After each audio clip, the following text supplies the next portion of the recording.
நண்பா தளபதி தொண்டர்கள் எல்லாத்துக்குமே வணக்கம். ஒரு ரணக்கொடூரமான ஒரு விஷயம் நடந்திருக்கு. யாருமே எதிர்பார்க்கவே கிடையாது. அந்த மாதிரி ஒரு சம்பவம் தான் நடந்திருக்கு. ஃபர்ஸ்ட் ஆஃப் ஆல் வந்து சஞ்சீவ் தெரியலீங்களா, அவர் வந்து நம்ம தளபதி விஜய் கூட வந்து ரொம்பவே வந்து க்ளோஸு. தளபதியோட ரொம்பவே க்ளோஸாக இருக்கிறது வந்து சஞ்சீவும் ஸ்ரீநாத்தும் தான்.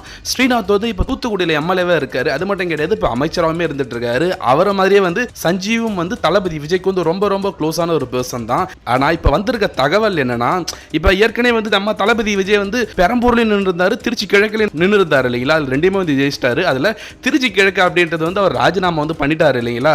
அவர் ராஜினாமா பண்ண உடனே அந்த தொகுதியில் வந்து யார் நிற்க போறாங்க அப்படின்ட்டு வந்து சோசியல் மீடியாவில் ஆளாளுக்கு ஒரு பேர் சொல்ல ஆரம்பிச்சிட்டாங்க. ஒரு பக்கம் வந்து ராகவலரன்ஸ் அவர் பண்ற அலப்பறையா இருக்கட்டும், ஒரு பக்கம் வந்து சகாயம் ஐஏஎஸ் தான் வந்து நம்ம தளபதி விஜய் நிற்க போறாரு, இன்னும் சில தற்கூரியில் வந்து திருஷ்யாவை தான் நிற்க வைக்க போறாரு அப்படின்னு வந்து பேசிட்டு இருந்தாங்க. ஆனால் நிறைய பேர் வந்து யாரை சொல்லிட்டு இருக்காங்கன்னா, சஞ்சீவ் நிற்க வைக்க போறாரு, சஞ்சீவ் தான் வந்து திருச்சி கிழக்கில் நிற்க போறாரு. ஏன்னா ஸ்ரீநாத் வந்து ஏற்கனவே தூத்துக்குடியில் நிற்க வச்சிட்டாரு, அதனால சஞ்சீவ் தான் வந்து தளபதி விஜய் வந்து தூத்துக்குடியில் நிற்க வைக்கிறார் அப்படின்ட்டு வந்து பல பேர் வந்து இவர் எங்கே போனாலும் வந்து அண்ணா நீங்கள் தான் வந்து திருச்சி கிழக்கில் நிற்க போகிறத வந்து கேள்விப்படுறாங்களே அப்படின்ற மாதிரி சொன்ன உடனே, ஐயோ சாமி என்னை விட்டுருங்க, எனக்கும் விஜய்க்கு வந்து சண்டை மூட்டி வர வேலை வந்து பண்ணாதீங்க.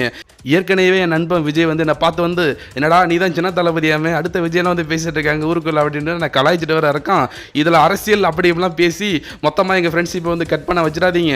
அதை பற்றி நானும் பேசுறது கிடையாது, என்கிட்ட விஜய் இதை பற்றி பேசுறது கிடையாது. ஒருவேளை விஜய் வந்து என்னை நம்பி மக்களுக்கு நல்லது பண்ணணும் அப்படின்ற ஒரு வாய்ப்பு கொடுத்தா கண்டிப்பாக நான் வந்து பண்ணுவேன். ஆனால் இப்படி வந்து ஒரு வதந்தியை கிளப்பிவிட்டு ஊர் ஃபுல்லாக பரப்பி விட்டு ஏற்கனவே வந்து என்ன சின்ன தளபதி குட்டி தளபதினு சொல்லி எல்லாம் வந்து கலாய்ச்சிட்டு இருக்காங்க, இதை வந்து பேசிட்டு இருக்காதீங்க அப்படின்னு வந்து சஞ்சீவ் வந்து ஒரு ஃபன்னாகவே வந்து சொல்லியிருக்காரு. ஆனால் சீக்கிரம் வந்து திருச்சி கிழக்கில் வந்து யார் நிற்க போகிறாங்கன்னு வந்து தாவிக சார்பில் சொன்னாதான் அவரா இவரா அப்படின்ற ஒரு பெரிய கான்ட்ரவர்சி இல்லாமல் இருக்கும். ஒருவேளை சஞ்சீவ் திருச்சி கிழக்கில் என்ன நீங்கள் ஓட்டு போடுவீங்கன்றத கமெண்ட்ஸில் சொல்லுங்கள். சஞ்சீவ் பற்றி என்ன நினைக்கிறீங்கன்றத கமெண்ட்ஸில் சொல்லுங்கள். சப்ஸ்கிரைப் பண்ணாதவங்களும் சப்ஸ்கிரைப் பண்ணுங்கள். தேங்க்யூ.